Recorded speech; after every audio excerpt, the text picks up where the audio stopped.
Знаете ли какво общо има Искърското дефиле, патриархът на българската литература Иван Вазов и преминаващата от тук железопътна линия? Останете с нас, за да разкрием заедно връзката между тях и да се потопим в магията на едно уникално място, където историята, природата и духът на България се преплитат в едно. Здравейте, пътешественици! Аз съм Иван, а вие сте с поредицата Опознай България с Булгарито, вашият гид към знайни и незнайни туристически обекти в България. Днес ще ви отведа на едно от най-значимите места в Искърското дефиле, свързано с българската литература и история. Мястото, откъдето слепият герой от разказа на Иван Вазов, дядо Йоцо Гледа, с умиление и възторг наблюдава построяването на новата железница. Споделяйки с гордост, гледам българското. Това е точното място, където се преплитат силата на словото и живописната красота на българската природа.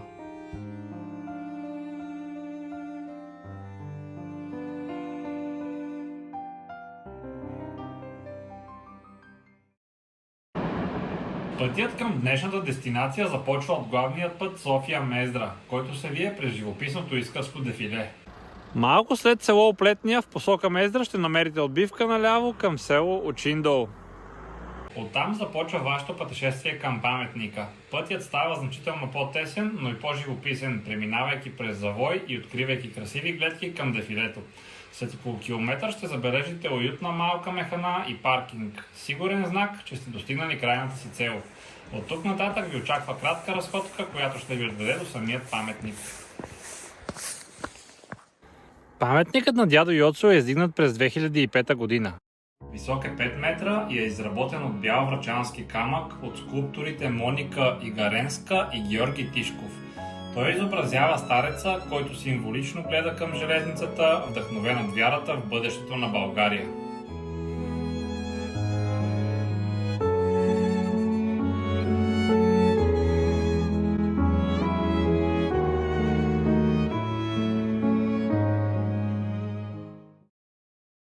Комплексът около паметника включва панорамна беседка с невероятна гледка към Искърското дефиле, цветна градина и малка механа. Може да си направите пикник на пейките под паметника или да опитате традиционните български ястия в механата. За съжаление, днес механата е затворена, но това не прави мястото по-малко привлекателно. От комплекса започва и екопътека Горски свят, която преминава през Борова гора, панорамни точки и дори малки мостчета. Пътеката е подходяща за цялото семейство и разкрива нови гледки към красотите на дефилето.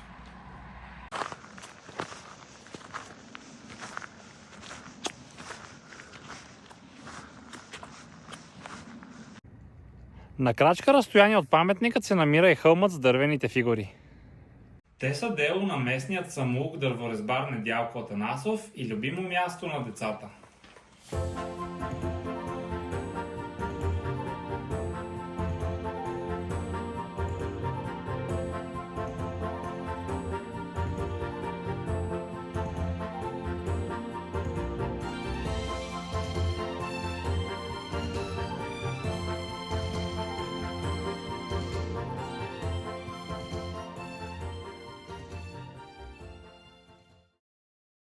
За финал искам да ви отведа и до прекрасното село Очиндол, което се намира на няколко минути след паметникът на дядо Йоцо. Насладете му се!